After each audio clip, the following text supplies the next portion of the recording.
وكفى والصلاة والسلام على من لا نبي بعده أما بعد فأعوذ بالله من الشيطان الرجيم بسم الله الرحمن الرحيم المنافقون والمنافقات بعضهم من بعض منافق مرد اور منافق عورتیں وہ تو بعض ہی میں سے ہیں یأمرون بالمنکر وینہون عن المعروف ویقبضون ایدیہم وہ حکم دیتے ہیں برائی کا اور روکتے ہیں بھلائی سے اور باندھ کر رکھتے ہیں اپنے ہاتھوں کو نسوا اللہ فنسیہم انہوں نے بھلا دیا ہے اللہ کو تو اللہ نے بھی بھلا چھوڑا ہے ان کو ان المنافقین هم الفاسقون بے شک منافق ہی فاسق ہیں وعد اللہ المنافقین والمنافقات والکفار نار جہنم خالدین فیہا وعدہ کیا ہے اللہ نے منافق مردوں اور عورتوں کے لیے اور کافروں کے لیے جہنم کی آگ کا ہمیشہ رہنا ہے اس میں ہی حسبہم ولعنہم اللہ ولہم عذاب مقیم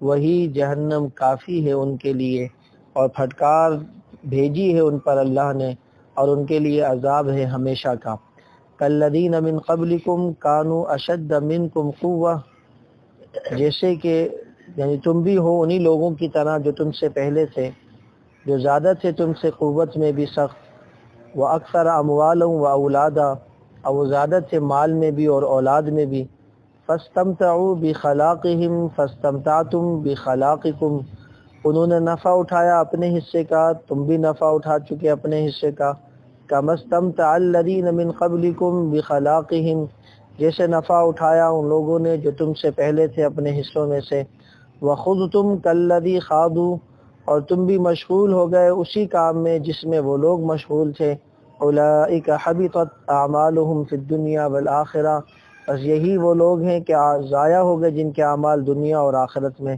واولئک هم الخاسرون اور یہی ہیں جو نقصان اٹھانے والے ہیں الم یاتہم نبأ الذین من قبلہم قوم نوح وعاد وثمود کیا نہیں آئی ان کے پاس خبریں ان لوگوں کی جو ان سے پہلے تھے جیسے قوم نوح قوم عاد اور قوم سمود وقوم ابراہیم واصحاب مدین والمؤتفکات اور خبریں حضرت ابراہیم کی قوم کی اور مدین والوں کی اور ان لوگوں کی جن کی بستیاں الٹی پڑی ہیں اتتہم رسلہم بالبینات آئے ان کے پاس ان کے رسول واضح دلائل کے ساتھ فما کان اللہ لیظلمہم ولکن کانوا انفسہم یظلمون پس نہ تھا اللہ کہ ان پر ظلم کرتا لیکن وہ خود اپنے اوپر ظلم کر رہے تھے والمؤمنون والمؤمنات بعضهم اولیاء بعض اور مومن مرد اور مومنہ عورتیں ان میں سے بعض مددگار ہیں بعض کی یأمرون بالمعروف وینہون عن المنکر یہ تو حکم دیتے ہیں بھلی باتوں کا اور روکتے ہیں بری باتوں سے ویقیمون الصلاۃ ویؤتون الزکوۃ اور قائم کرتے ہیں نماز کو اور ادا کرتے ہیں زکوٰۃ کو وَيُطِيعُونَ اللَّهَ وَرَسُولَهُ اور اطاعت کرتے ہیں اللہ اور اس کے رسول کی اولئک سیرحمہم اللہ یہی ہیں کہ ان قریب رحم کرے گا ان پر اللہ ان اللہ عزیز حکیم بے شک اللہ زبردست حکمتوں والا ہے وعد اللہ المؤمنین والمؤمنات جنات وعدہ کیا ہے اللہ نے ایمان والے مردوں اور ایمان والی عورتوں سے باغوں کا تجری من تحتها الانہار بہتی ہیں جس کے نیچے نہریں خالدین فیہا ہمیشہ رہیں گے ان میں ومساکن طیبۃ فی جنات عدن اور گھروں کا پاکیزہ اللہ نے وعدہ کیا ہے ہمیشہ کے باغات میں ورضوان من اللہ اکبر اور اللہ تعالیٰ کی رضامندی وہ تو سب سے بڑھ کر ہے ذالک هو الفوز العظیم یہی تو ہے جو کامیابی ہے بڑی صدق اللہ العظیم وصدق رسولہ النبی الکریم ونحن علی ذلک لمن الشاہدین والشاکرین والحمد للہ رب العالمین درود پاک پڑھ لیں اللہم صلی علی محمد وعلی آل محمد کما صلیت علی ابراہیم وعلی آل ابراہیم انک حمید مجید اللہم بارک علی محمد وعلی آل محمد کما بارکت علی ابراہیم وعلی آل ابراہیم انک حمید مجید اللہم صلی علی محمد فی اول کلامنا اللہم صلی علی محمد فی اوسط کلامنا اللہم صلی علی محمد فی آخر کلامنا سورہ توبہ پارہ نمبر 10 آیت نمبر تک آپ حضرات نے بما ترجمہ آیات کو سمجھنے، عمل کر کے دوسروں تک پہنچانے کی توفیق عطا فرمائے۔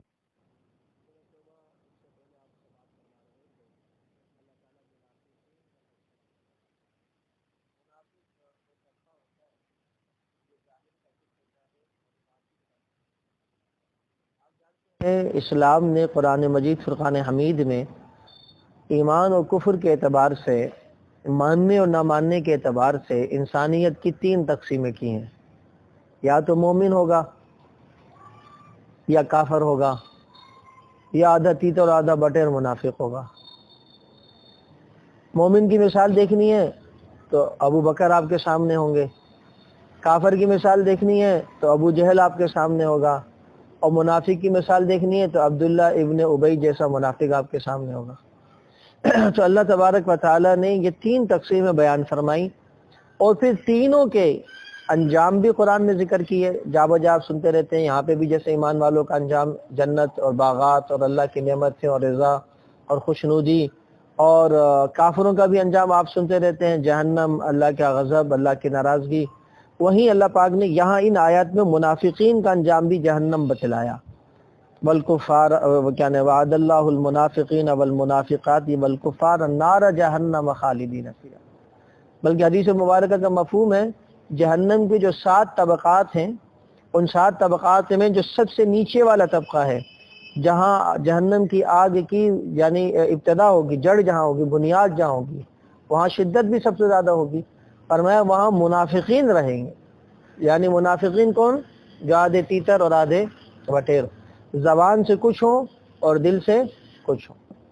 قرآن مجید فرقان حمید نے جہاں اہل ایمان کی نشانیاں بتلائی ہیں، جہاں اہل کفار کی نشانیاں بتلائی ہیں، وہیں اللہ نے قرآن میں منافقین کی بھی علامات بتلائی۔ آج بہت آسان ہے، بعض لوگ اعتراض کرتے ہیں کسی کو کیا پتہ کہ جی کون مومن ہے کون کافر ہے، یہ مولوی حضرات فتوے لگا دیتے ہیں جی۔ تو اللہ تبارک و تعالیٰ نے قرآن مجید میں وہ علامات بتا دی ہیں، اب جو اس علامت کے اوپر چلے گا تو وہ آٹومیٹک خود بخود اپنے آپ کو ان لوگوں میں شامل کرے گا۔ دل کا معاملہ ہم نہیں جانتے، دل کا معاملہ ہم نہیں جانتے۔ رب تعالیٰ قرآن مجید فرقان حمید میں منافقین کی علامت بتا چکا ہے۔ اب اگر کوئی ان علامت سے عمل کر رہا ہے، ہم اگرچہ نہیں جانتے کہ اس کے دل میں کیا ہے، لیکن وہ خود تو جان رہا ہوگا نا کہ میں کس حرکت پہ اور کس ڈگر پہ میں چل رہا ہوں۔ اس لیے اللہ تبارک و تعالیٰ سے دعا فرمائے اللہ تعالیٰ ہم سب کو کفار اور منافقین کے نقش قدم پہ چلنے سے محفوظ فرمائے، ہمیں اہل ایمان کے نقش قدم پہ چلنے کی توفیق عطا فرمائے۔ تو اللہ تبارک و تعالیٰ نے یہاں پر منافقین کی یعنی سورہ توبہ میں کافی نشانیاں بیان فرمائی ہیں۔ جو آیت میں نے آپ کے سامنے ابھی رکھی ہے اس کے اندر بھی منافقین کی چند نشانیاں بیان فرمائی۔ فرمایا المنافقون والمنافقات بعضهم من بعض، منافق مرد اور عورتیں آپس میں ایک دوسرے سے ہیں، بعضهم من بعض، ایک دوسرے کی چال پہ چلتے ہیں، ایک دوسرے کے ڈگر پہ چلتے ہیں۔ منافق مرد اور عورت ایک دوسرے کا سہارا بنے ہوئے ہوتے ہیں۔ پھر باری تعالیٰ کیا کرتے ہیں؟ فرمایا یأمرون بالمنکر وینہون عن المعروف، یہ برائی کا آپس میں ایک دوسرے کو حکم دیتے ہیں اور بھلائی سے آپس میں ایک دوسرے کو روکتے ہیں۔ میری بات نہیں، یہ سورہ توبہ ہے، آپ نے سنا تھا، میں نے آپ کو بتایا تھا شروع میں جو حضرات موجود تھے کہ غزوہ تبوک کی اس میں بڑی تفصیلی اللہ پاک نے جو ہے نا کارگزاری ذکر فرمائی۔ تو منافق کیا تھے؟ جب پیارا آقا علیہ الصلوۃ والسلام نکلے صحابہ کرام رضوان اللہ علیہم مجمعین کو لے کر، اور جو دشمن سے سامنا تھا، سفر بھی دور کا تھا، گرمی کا موسم تھا، کھجوریں بھی پکی ہوئی تھیں، تو یہ منافق حضرات خود بھی جنگ میں نہیں گئے، اور جو جنگ میں جانے کے لیے نبی کے ساتھ ہو گیا تھا ان کو بھی روک رہے تھے، مرو گے کہاں جا رہے ہو، یہ محمد صلی اللہ علیہ وسلم تمہیں بھی مروائیں گے، خود تو مریں گے ہی مریں گے، نعوذ باللہ۔ تو منافق کی نشانی کیا ہے کہ وہ برائی کا حکم دیتا ہے اور نیکی سے کیا کرتا ہے؟ روکتا ہے۔ یہ منافق کی پہچان ہے ایک، کہ منافق کو اچھائی ہضم نہیں ہوتی، اس کو برائی راست آتی ہے۔ تو آج ہم اور آپ بھی اس بات پر غور کر سکتے ہیں کہ ہم اور آپ کس چیز کی معاشرے میں محنت کر رہے ہیں۔ اگر ہم اور آپ کو اچھائی کی محنت کرتے ہوئے مزہ آ رہا ہے تو پھر تو ہم جناب انشاءاللہ آگے آیت میں وضاحت کروں گا ہم اہل ایمان کی صفوں میں شامل ہیں۔ اور اگر ہمیں برائی کی محنت کو روکتے ہوئے مزہ آ رہا ہے تب بھی ہم اہل ایمان میں کیا ہیں؟ شامل۔ اور اللہ نہ کرے کہ اگر ہمیں برائی میں مزہ آتا ہے اور برائیوں کے لوگوں کو تلقین کرتے ہیں اور برائیوں کے اوپر لوگوں کو جناب علی ہم جو ہے نا سامان فراہم کرتے ہیں، ان کے حوصلے بلند کرتے ہیں، اور زبان سے تو جی جناب جب ایمان کی بات آ جائے تو ہم کسی سے پیچھے نہیں رہتے، تو پھر میرے دوستو یاد رکھیں ہم لاکھ اپنی باتیں چھپائیں، اپنی منافقت چھپائیں، لیکن ہم نعوذ باللہ منافقوں کے نقش قدم پہ چلیں۔ اس لیے میرے دوستو اللہ تبارک و تعالیٰ یہاں نشانی کیوں بتا رہے ہیں کہ ہم اپنے آپ کو اس سے بچائیں، کہ خود بھی نیکی پہ چلنا ہے اور دوسروں کو بھی کس پہ چلانا ہے، نیکی پہ چلانا ہے۔ کوشش کریں گے نہیں کریں گے انشاءاللہ آگے باتیں آ رہی ہیں، وہاں ذکر کروں گا۔ وَيَقْبِضُونَ أَيْدِيَهُمْ، اور فرمایا کہ دوسری منافق کی نشانی کیا ہے؟ وَيَقْبِضُونَ أَيْدِيَهُمْ، کہ وہ اپنی مٹھی بند کر لیتے ہیں، وہ اپنے ہاتھ بند کر لیتے ہیں، یعنی اللہ کے دیے ہوئے مال کو خرچ کرنے میں کنجوسیاں دکھاتے ہیں۔ اللہ پاک نے مال دیا، اللہ تعالیٰ نے مال کے اسباب بنائے، نہیں سمجھ رہی بات، اور ہم اللہ کے ہی راستے میں اللہ کی مخلوق پہ خرچ کرنے سے سستی کا شکار ہوتے ہیں۔ تو فرمایا کہ نسو وَيَقْبِضُونَ أَيْدِيَهُمْ، یہ منافق کی پہچان ہے، منافق کی نشانی کہ وہ اپنی مٹھی کیا کرتا ہے؟ بند رکھتا ہے۔ وہ یہ سمجھتا ہے کہ جی میرا مال ہے، خرچ کروں گا تو ضائع ہو جائے گا، وہ یہ نہیں سوچتا کہ اللہ کا ارشاد ہے کہ تو ایک دے گا تو میں 10 تجھے عطا کروں۔ ابھی کچھ دنوں پہلے بازار جانا ہوا، یہ اپنا اللہ بھلا کرے، یہ ڈسکو موڑ والا بازار جہاں مچھلی مارکیٹ ہوتی ہے، پوری مچھلی مارکیٹ گھومی میں نے اور ارمان نے ساتھ، لیکن کہیں مچھلی نہیں لی، اور جہاں مارکیٹ شروع ہو رہی تھی جو مچھلی بالکل مارکیٹ سے کٹ کر ایک مچھلی والا کھڑا تھا، اس سے مچھلی خرید لی۔ میں نے ارمان کو بتایا کہ دیکھو یہ اللہ تعالیٰ کا رزق ہے کہ پوری دکانوں پر اس سے اچھی مچھلیاں تھیں، اس سے بہترین لوگ تھے، لیکن وہاں سے ہمارا سودا نہیں ہوا، بات ہی نہیں کی، اور یہاں پر آ کے چلو چیک کر لیتے ہیں اس آخری دکان کو بھی، تو یہاں سے سودا ہو گیا۔ کس نے اتنے سارے ٹھیلوں سے مجھے جو ہے نا روک کر اس ٹھیلے پہ پہنچایا؟ اللہ کی ذات نے پہنچایا۔ ہم یہ سمجھتے ہیں کہ جی ہماری محنت ہے، ہم صبح سے شام تک یہاں کھڑے ہیں، یہ نہیں سوچتے کہ یہاں گاہک کو متوجہ کون کر رہا ہے، آپ کی بات گاہک کے دل میں کون ڈال رہا ہے، آپ کا انداز گاہک کو پسند کون کروا رہا ہے۔ اس لیے میرے دوستو یہ ہمارا کمال نہیں ہوتا، یہ اللہ تعالیٰ کی ذات ہوتی ہے۔ اللہ وما من دابۃ فی الارض الا علی اللہ رزقها، ایک ہی علاقے کے اندر ایک ہی جیسی دو دکانیں ہوتی ہیں، لیکن ایک کو اللہ تبارک و تعالیٰ کہاں پہنچا دیتے ہیں اور ایک نقصان کی طرف چلا جاتا ہے۔ تو فرمایا کہ یہ منافق ہوتے ہیں، وَيَقْبِضُونَ أَيْدِيَهُمْ، منافق ہیں جو اپنے ہاتھوں کو روک کے رکھتے ہیں، جبکہ اہل ایمان کی یہ پہچان نہیں ہوتی۔ اللہ کہہ رہا نَسُوا اللَّهَ فَنَسِيَهُمْ، منافقین نے اللہ کو بھلا دیا تو منافقین کو اللہ نے بھلا دیا۔ اللہ تو بھول چک سے پاک ہے نا، اللہ تعالیٰ تو بھول چک سے پاک ہے، اللہ کیسے بھول سکتا ہے؟ فرمایا کہ جیسے منافقین اللہ کے احکامات کی طرف توجہ نہیں کرتے، اگنور کر دیتے، اللہ کے حکم کو انسنا کر دیتے، فرمایا اسی طرح اللہ تعالیٰ منافقین کو اگنور کر دیتا ہے، اللہ تعالیٰ بھی ان کی طرف توجہ نہیں کرتا، رحمت کی نگاہیں نہیں ڈالتا۔ اس لیے اللہ تبارک و تعالیٰ نے اپنی طرف نسیان کی نسبت کی ہے، ورنہ اللہ تعالیٰ بھول چوک سے بالکل کیا ہے؟ پاک۔ تو میرے دوستو آج ہم بھی اس بات کی طرف توجہ کریں، کہیں ایسا نہ اللہ کے احکامات ہمارے سامنے آتے ہوں اور ہم ان احکامات کو پس پش ڈال دیتے ہوں اور اگنور کر دیتے ہوں اور توجہ ہی نہ دیتے ان کی طرف، تو پھر ایک دن آئے گا کہ اللہ تعالیٰ بھی ہمیں کیا کرے گا؟ بھول جائے گا۔ پھر ہم کیا کریں گے؟ پھر جب اللہ ہی ہمیں بلا دے۔ اس لیے یہاں پہ منافقین نشانی فرمائے ان المنافقین هم الفاسقون، یہی فاسق ہیں۔ آگے پھر اللہ تعالیٰ نے تفصیلی تذکرہ کیا، فرمایا کہ ان کے لیے وعدہ کیا اللہ نے، وعد اللہ المنافقین والمنافقات والکفار نار جہنم خالدین فیہا، ان کے لیے جہنم کا وعدہ ہے۔ ان کے لیے کس کا وعدہ ہے؟ جہنم کا وعدہ ہے۔ پھر اس کے بعد پوری تفصیل تھوڑی سی ہے، پھر یہ بھی فرمایا کہ اب تم لوگ یعنی نبی پاک صلی اللہ علیہ وسلم کے زمانے میں آقا علیہ الصلوۃ والسلام کے ذریعے اللہ تبارک و تعالیٰ قیامت تک آنے والے انسانوں کی پیشن گوئی بھی فرما رہے ہیں، فرمایا جیسے وہ لوگ مبتلا ہو گئے منافقت میں یا کفر میں، ایسے ہی تم لوگ بھی مبتلا ہونے والے ہو۔ پھر جیسے وہ لوگ برباد ہو گئے ایسے ہی تم لوگ بھی کیا ہوگے؟ برباد ہو جاؤ گے۔ لہذا اپنے آپ کو منافقت کے نقش قدم پہ چلنے سے بچاؤ، ورنہ انجام بہت برا ہونا ہے۔ تمہارے پاس خبریں تو حضرت نوح کی اور حضرت عاد کی قوم کی اور حضرت ہود کی قوم کی اور حضرت صالح کی قوم کی، حضرت ابراہیم کی قوم کی، اور اسی طریقے سے حضرت شعیب علیہ الصلوۃ والسلام کی قوم کی اور حضرت لوط علیہ الصلوۃ والسلام کی قوم کی خبریں آ چکی ہیں تمہارے پاس۔ اللہ کہہ رہے قرآن نے تمہیں بتلایا جا رہا ہے، اتتہم رسلہم بالبینات، ان کے پاس ان کے رسول واضح دلائل لے کر آئے تھے، لیکن فما کان اللہ لیظلمہم ولکن کانوا انفسہم یظلمون، انہوں نے اللہ کی باتوں کو نہ مانا، ان کے رسولوں کی باتوں کو نہ مانا، خود اپنے اوپر ظلم کیا اور ہلاک اور برباد ہو گئے۔ اللہ کی ذات نے ان پر ظلم نہیں کیا۔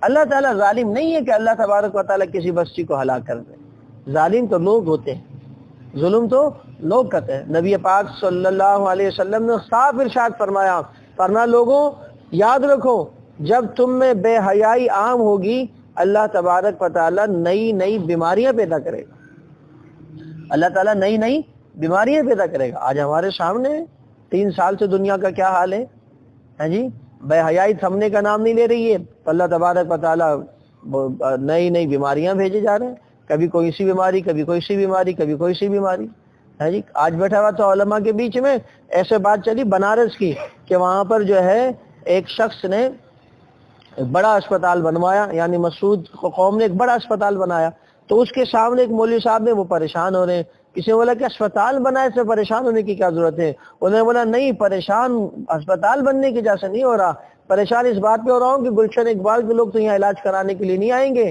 اللہ نے ان اسپتال والوں کی بھی تو روزی رکھی ہے، اب ہمیں بیمار نہیں ہونا پڑے گا۔ ایسا ہے بات، اب ہمیں کیا ہونا پڑے گا؟ بیمار ہونا پڑے گا، ورنہ یہ بیچارے ڈاکٹر نرسیں کہاں سے کھائیں گی ہے جی۔ تو مقصد بتانے کا ہے کہ اللہ تبارک و تعالی نے اسباب بنا رکھے، اب ہم جب تک گناہوں سے بے حیائیوں سے نہیں رکیں گے، اللہ یہ نئے نئے بیماریاں، یہ جی اومی کرونا آ گیا، پہلے کرونا کے لیے رو رہے تھے، اب جی اومی کرونا آ گیا، یعنی اوم شروع میں لگا کر اب ایک اور کرونا آ گیا، یعنی 5ویں لہر پہلی لہروں سے زیادہ خطرناک ہے۔ رب تعالیٰ کی قسم، جس طرح پہلی 4 لہریں پانی یعنی جھاگ تھی، پانی کا بلبلا تھی، ہم اللہ کی طرف متوجہ ہوں، یہ 5 یا 50 بھی آ جائیں تو انشاءاللہ کچھ نہیں بگاڑ سکتے۔ اصل تو توجہ ہے کہ ہم اللہ کی طرف متوجہ۔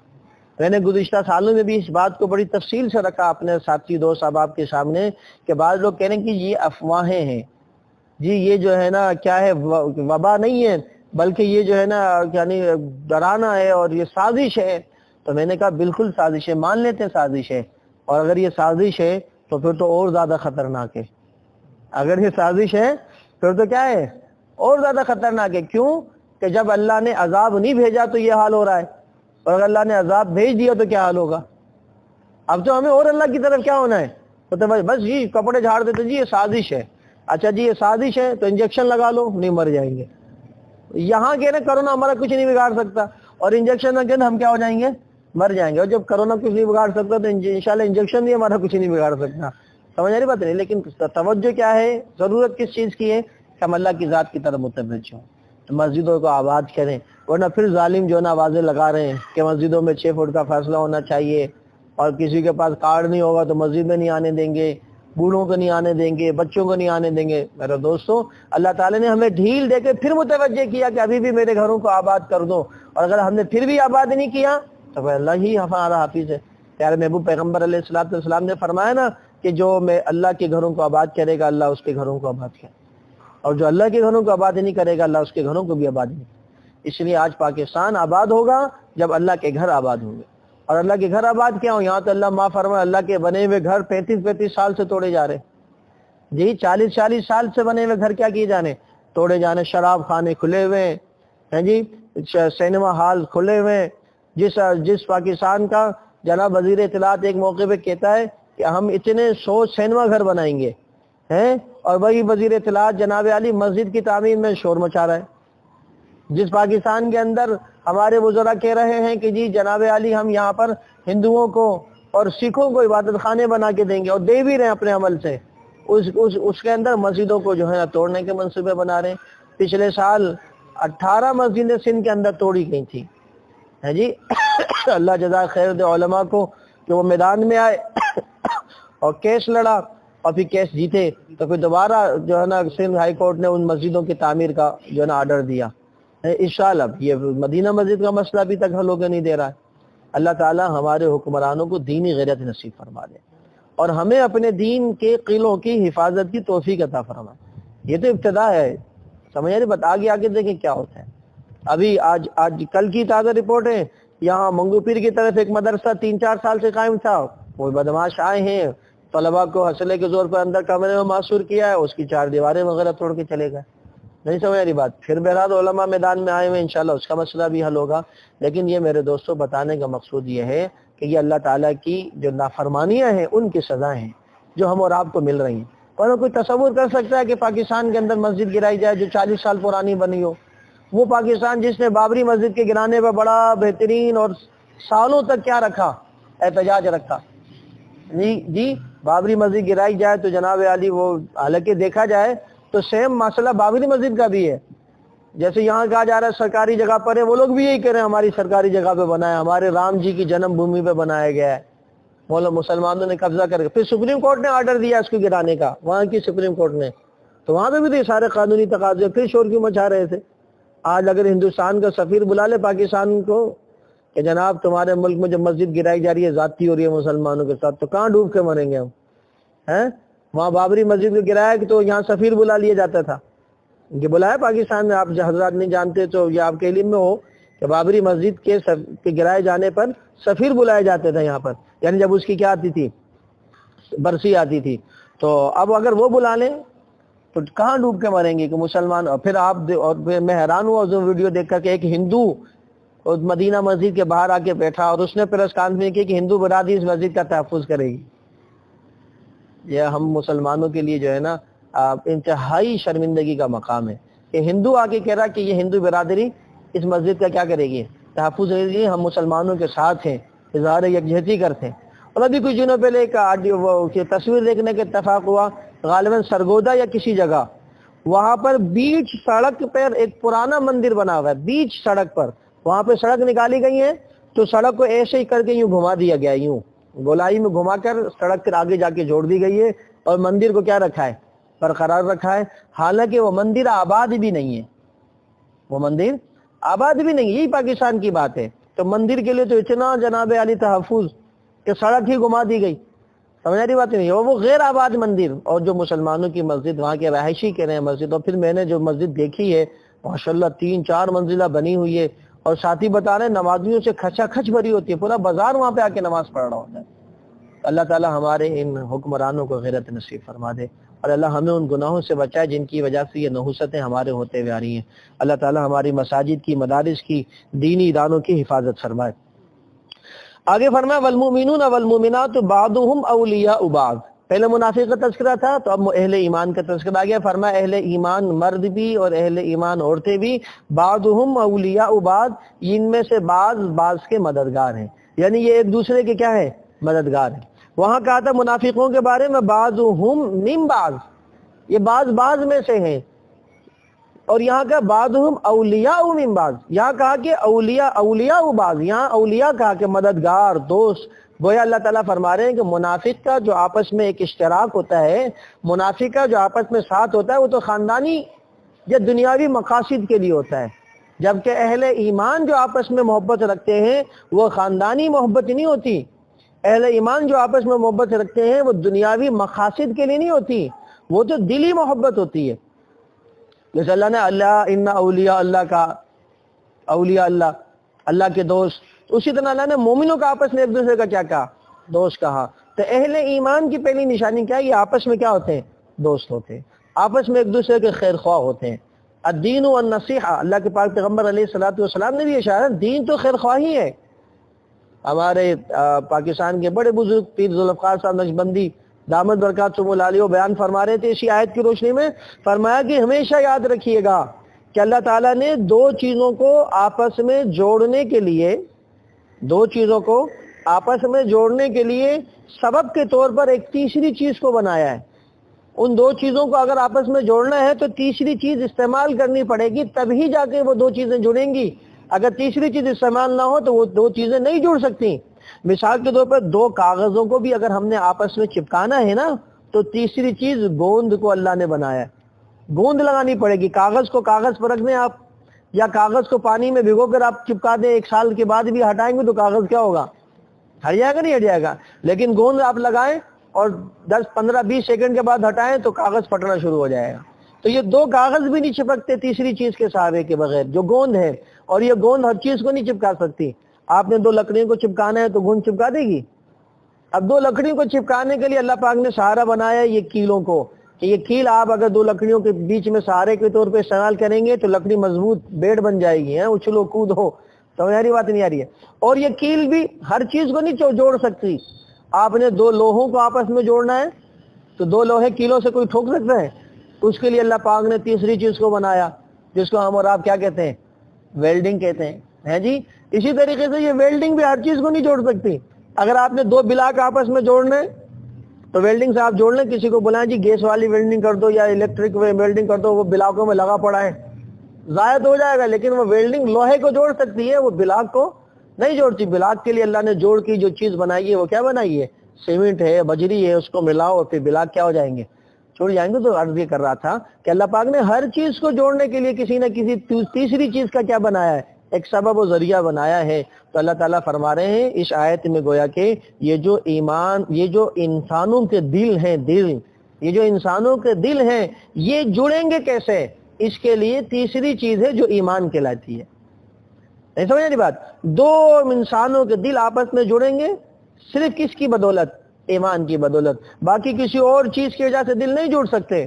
یہاں کا پاکستان کا مسلمان اور امریکہ کا مسلمان, تکلیف امریکہ کے کسی مسلمان کو ہو تو یہاں پاکستان کا مسلمان بھی بے چین ہو جاتا ہے. تکلیف برما کے مسلمانوں میں ہو تو یہاں پاکستان میں مسلمان بھی بے چین ہو جاتے ہیں. تکلیف ایران کے اندر مسلمانوں کو ہو تو پاکستان کا مسلمان بھی کیا ہوتا ہے؟ کیوں؟ کس چیز نے ان دونوں کے دلوں کو جوڑا ہوا ہے؟ وہ تیسری چیز ایمان ہے. ایمان جس کے اندر جتنا زیادہ ہوگا اس کا ایمان والے کے ساتھ اتنا گہرا تعلق ہوگا, اور ایمان میں جتنی کمزوری ہوگی اس کا ایمان والے کے ساتھ تعلق بھی اتنا کمزور ہوگا. بات سمجھ آ رہی نہیں آ رہی ہے؟ اس لیے اگر ہم آج کتنی NGOs کام کر رہی ہیں, آج کتنی جو ہے نا تنظیمیں کام کر رہی ہیں, اور آج ممبروں سے اور محرابوں سے اور جو اسٹیجوں سے پتہ نہیں کہاں سے اتحاد و اتفاق کی باتیں ہو رہی ہیں نہیں ہو رہی ہیں, لیکن پھر بھی اتحاد اتفاق نظر نہیں آ رہا جو ہونا چاہیے مسلمانوں میں نہیں نا. کیوں؟ اس لیے کہ مسلمان ایمان کے اعتبار سے کیا ہو گئے؟ کمزور ہو. مسلمانوں کو جوڑنے والی جو ویلڈنگ تھی وہ کمزور ہو چکی ہے. مسلمانوں کو جوڑنے والا جو گوند تھا سمجھ لو وہ کمزور ہو چکا ہے, یعنی ایمان کمزور ہو چکا ہے. صحابہ کرام رضوان اللہ علیہ مجمعین جو ایک ساتھ جڑے ہوئے تھے اس کی بنیادی وجہ یہ تھی کہ ان کا ایمان مضبوط تھا. ان کا ایمان کیا تھا بھائی؟ مضبوط تھا. اس لیے اگر ہم اور آپ نے آپس میں ایک دو ساتھ جوڑنا ہے تو اپنے ایمان کے اوپر محنت کرنی ہوگی. بولو بھائی کس پہ محنت کرنی ہوگی؟ ایمان. اس لیے کریں گے نہیں کریں گے انشاءاللہ, تو ایمان پہ محنت کریں. اچھا اللہ تعالیٰ یہاں کیا فرما رہے ہیں ہمارے مزاج کے مطابق یہ بات کہ اللہ کہہ رہا ہے والمؤمنون والمؤمنات بعضهم اولیاء بعض. مومن مرد مومنہ عورتیں آپس میں ایک دوسرے کے دوست ہیں. ابھی آیت جب اللہ اتار رہا تھا تو اس وقت مومن مرد اور عورت کون تھے؟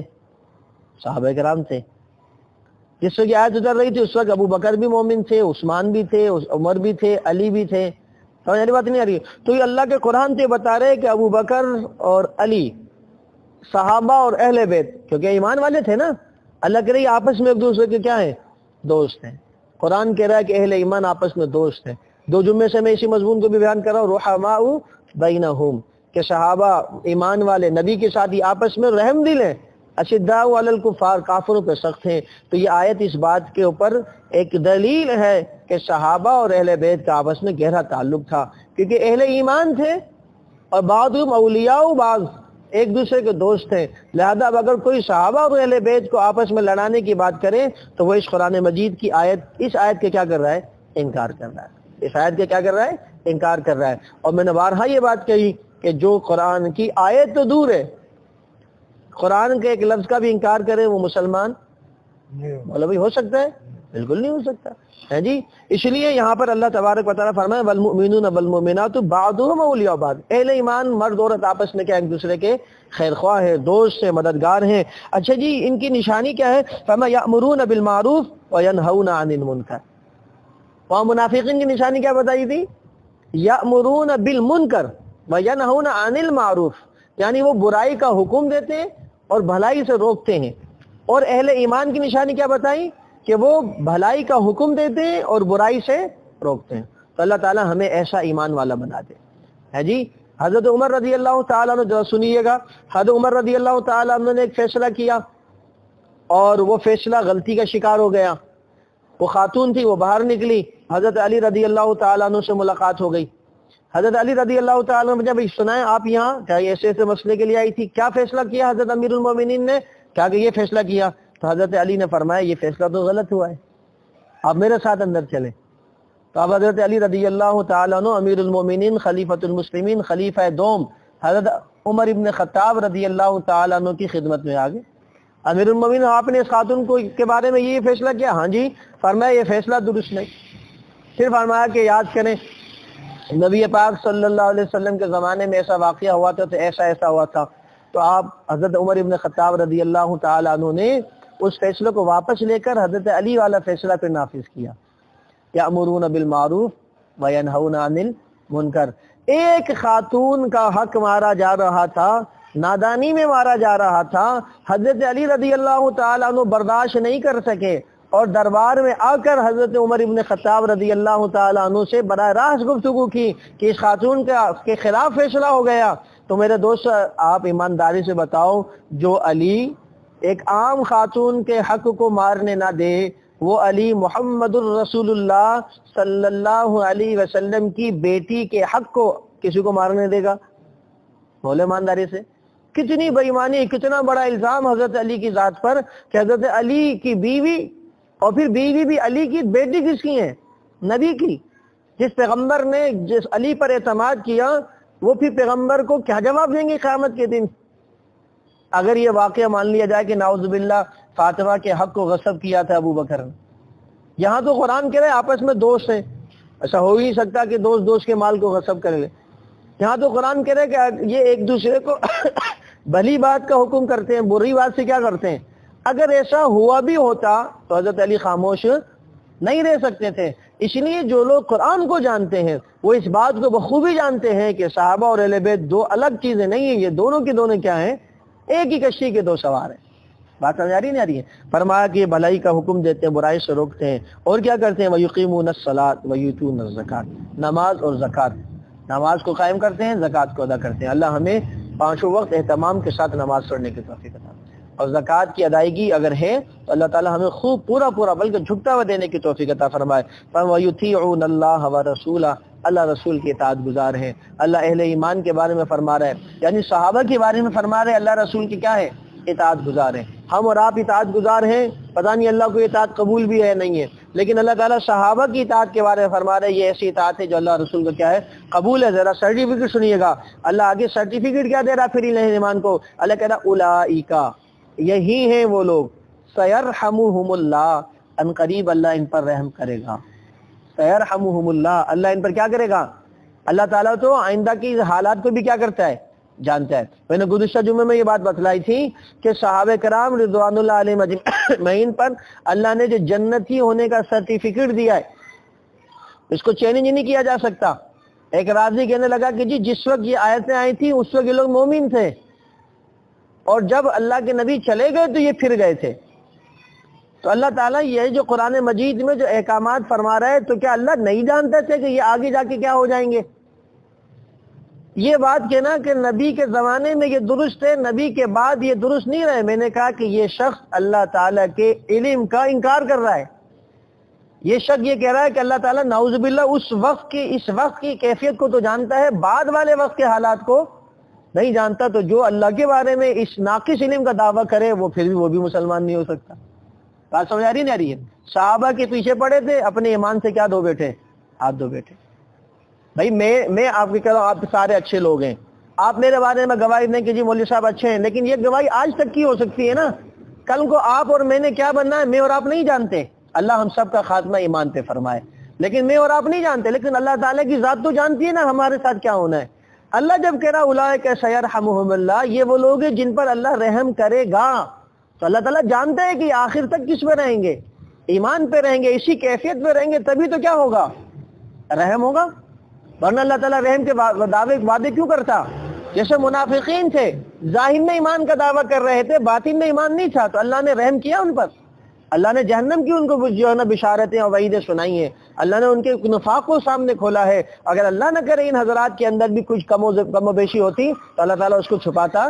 اس کے لیے اللہ تعالیٰ رحم کے وعدے نہیں کر رہا ہوتا. فرما ان اللہ عزیز حکیم، اللہ زبردست حکمت والا ہے. وعد اللہ، پھر آگے دوسرا انعام، وعد اللہ المؤمنین والمؤمنات، اللہ نے وعدہ کیا انہیں ایمان مرد اور عورتوں دونوں سے. صحابہ کا بھی تذکرہ، صحابیات کا بھی تذکرہ، جنت کا وعدہ کیا ہے. جنت قیامت کے بعد ملے گی نا بھائی، جنت کب ملے گی؟ ابھی قبر میں تو جنت نہیں ملتی، جنت کی نعمت ہی ملتی ہے، قبر میں جنت کسی کو اللہ کہہ رہا ہے میں نے ان لوگوں کے لیے جنت کا کیا کر رکھا ہے؟ وعدہ. لفظ بھی وعد اللہ، اللہ نے کیا کیا ہے؟ وعدہ کیا ہے. تو اب بتائیں اللہ کا اپنے وعدے کے خلاف کرے گا؟ یا بتائیں اللہ تعالیٰ نااہلوں کے لیے وعدہ کر سکتا ہے؟ کسی صورت میں یاد رکھ لیں یہ عقیدہ درست نہیں ہو سکتا. اصحاب رسول کے خلاف بکواس کر کے آدمی کہیں کا بھی نہیں بچ سکتا، کہیں بھی نہیں بچ سکتا، منہ دکھانے کے قابل نہیں ہوگا. پھر فرمایا کہ وہ باغات، وہ جنتیں کیسی ہیں؟ تجری من تحتها الانہار، ان کے نیچے نہریں بہتی ہیں. مولا کہیں ایسا تو نہیں بعد میں کوئی قبضہ کر لے گا؟ قبضے گروپ بڑے چل رہے ہیں آج کل. ہمیں خالدین فیہا، وہاں ہمیشہ رہنا ہے، کوئی قبضہ نہیں کر سکتا. وہ وہ اجڑ نہیں سکتی. پانی بھی فراوانی کے ساتھ اور نعمتیں بھی کہاں کی ہیں، کیسی ہیں؟ ہمیشہ کی، ان کو کوئی چھین نہیں سکتا. فرمایا ومساکین طیبۃ، پاک صاف ستھرے گھر ان کے مقدر میں ہیں، فی جنات عدن، ہمیشہ کے باغات جنتوں میں ہیں. اور پھر فرمایا ان سب سے بڑھ کر رضوان من اللہ اکبر، اللہ تعالیٰ کی جو رضا ہے، اللہ جو ان سے راضی ہوا، وہ جنت اور جنت کی نعمتوں سے بھی بڑھ کر ہے. رضوان من اللہ اکبر، اللہ کہہ رہا اللہ کی رضامندی وہ سب سے بڑی نعمت ہے. ذالک هو الفوز العظیم، اور یہی اصل کامیابی ہے، یہی بڑی کامیابی ہے. اللہ تعالی ہم سب کو بھی اہل ایمان کی صفوں میں شامل فرمائے، یعنی صحابہ کرام کی صفوں میں، اور اللہ ان کے نقش قدم پہ چلنے کی توفیق عطا. اور پھر 11ویں پارے میں آ رہے ہیں، اللہ تعالی نے قرآن نے خود فرمایا کہ سبقت لے جانے والے مہاجر صحابہ اور انصار صحابہ، والذین اتبعوہم بإحسان، اور قیامت تک جو ان کے نقش قدم پہ چلے گا، رضی اللہ عنہم ورضوا عنہ، ان سے بھی اللہ کیا ہو جائے گا؟ راضی ہو جائے گا. اس لیے ہمیں اللہ ان حضرات کے نقش قدم پہ چلنے کی توفیق عطا فرمائے. وآخر دعوانا ان الحمدللہ رب العالمین. الحمد للہ رب العالمین والعاقبۃ للمتقین والصلاۃ والسلام علی سید الانبیاء والمرسلین. یا ربی لک الحمد ولک الشکر کما ینبغی لجلال وجهک وعظیم سلطانک. لا الہ الا انت سبحانک انی کنت من الظالمین. حسبنا اللہ ونعم الوکیل، نعم المولا ونعم النصیر. رب اغفر وارحم وانت خیر الراحمین. مولا کریم ہم سب کی حاضری قبول فرما. مولا کریم ہم سب کے تمام صغیرہ کبیرہ گناہوں کو معاف فرما. مولا کریم منافقین کی جو نشانی اور علامات ہیں ہمیں ان سے محفوظ فرما. مولا کریم مومنین مسلمین کی جو نشانیاں اور علامت کے قرآن و سنت میں آئی ہیں، مولا ہمیں انہیں اختیار کرنے کی توفیق عطا فرما. مولا کریم ہمیں نفاق سے، کفر سے، شرک سے، جہالت اور رسومات سے، بدعات اور خرافات سے اللہ ہم سب کو محفوظ فرما. قرآن و سنت کو سمجھتے ہوئے اس کے مطابق زندگی گزارنے کی توفیق عطا فرما. مولا کریم جتنے پریشان حال ہیں مولا سب کی پریشانیاں دور فرما. جزا اللہ عنا محمد صلی اللہ علیہ وسلم ما هو اہل. سبحان ربک رب العزت عما یصفون وسلام علی المرسلین والحمد للہ رب العالمین. آمین برحمتک یا ارحم. جزاکم اللہ خیر.